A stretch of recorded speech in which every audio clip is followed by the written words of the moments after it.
So in 17, we were working on how to expand logarithms, and now we're going to do the opposite.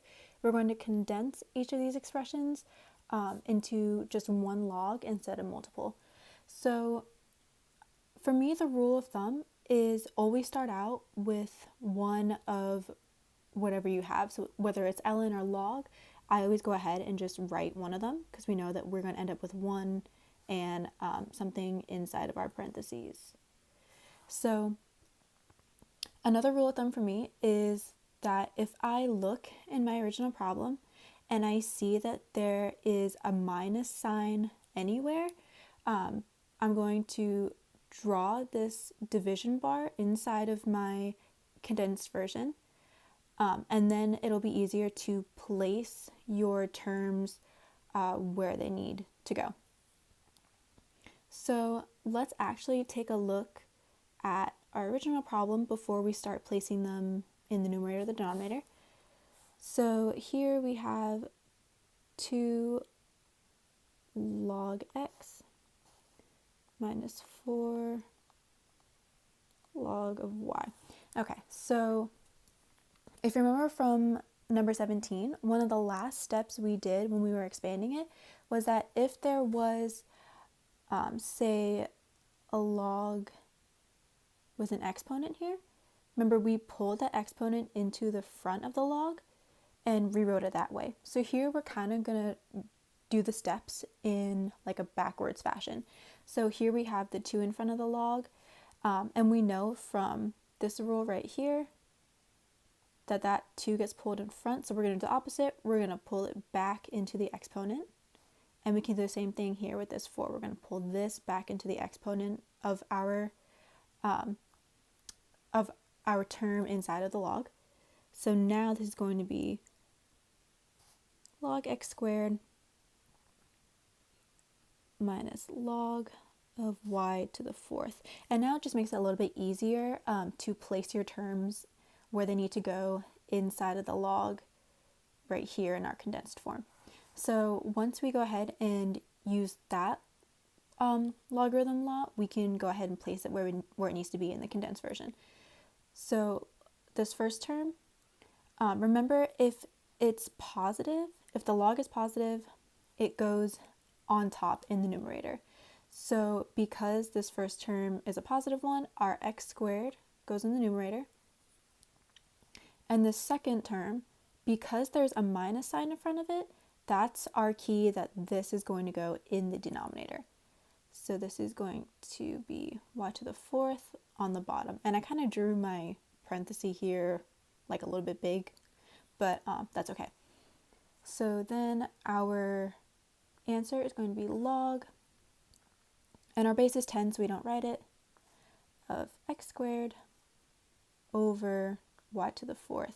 We can't simplify inside of our log because our bases are different, so that's going to be your final answer. So we're going to take this 1/3 and this 3 and put them back into the exponent where they were originally.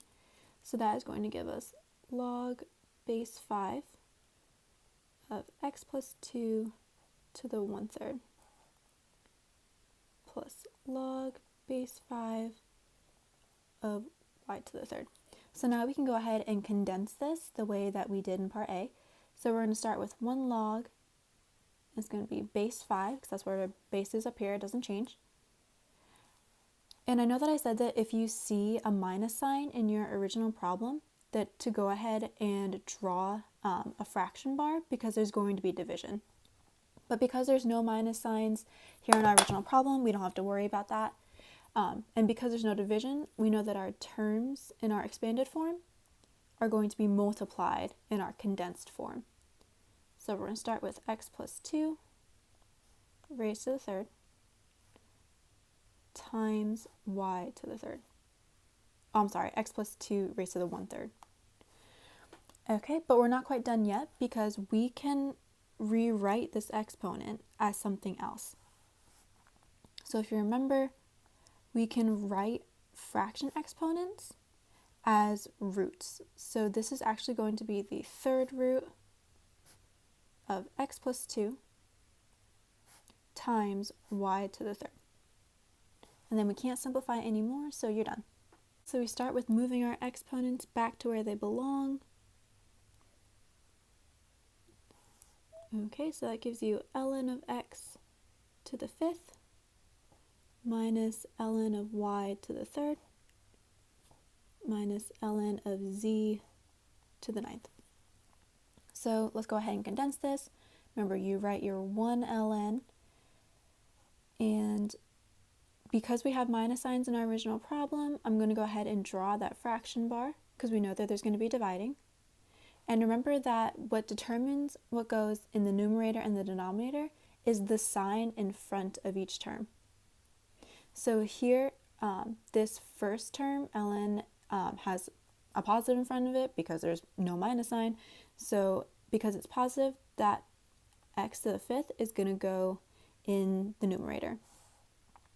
With the second term, there's a minus sign in front of it, so we know that that y to the 3rd goes in the denominator. And the same thing with our third term, that z to the 9th has a minus in it, so that's also going to go in the denominator. Okay, and we can't simplify within our natural log anymore because none of the bases are the same, so that's just it. Exponents that we need to first, so move this 2, and we get log of 5x plus log of y squared. Oops. Okay, and so now we can go ahead and condense it. You start with 1 log. Our base is 10, so we don't have to write it. And because there's no minus signs in our original problem, I don't have to worry about that fraction bar because these are going to be multiplied together.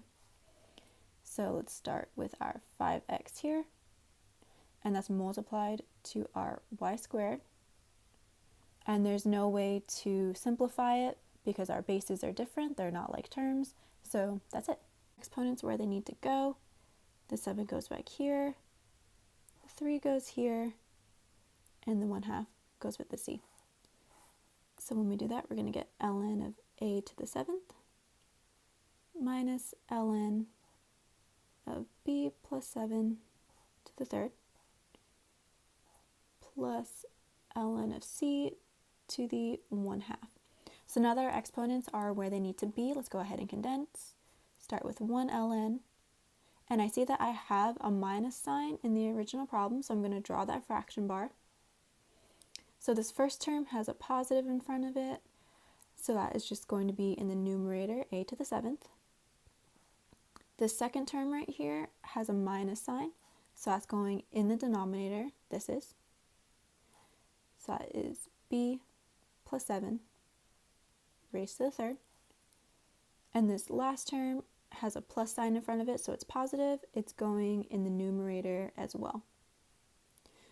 Okay, so remember that we're not quite done yet because we want to rewrite all of our exponents in the original way. So the one thing that we can rewrite, let me write my denominator because that doesn't change. And this a to the 7th does not change either. But this c to the 1/2, that can be rewritten as a root, remember. So this is the same thing as the square root of c. And you can write the 2 here if you want to, you don't have to, whatever makes you feel comfortable. And then that's your final answer.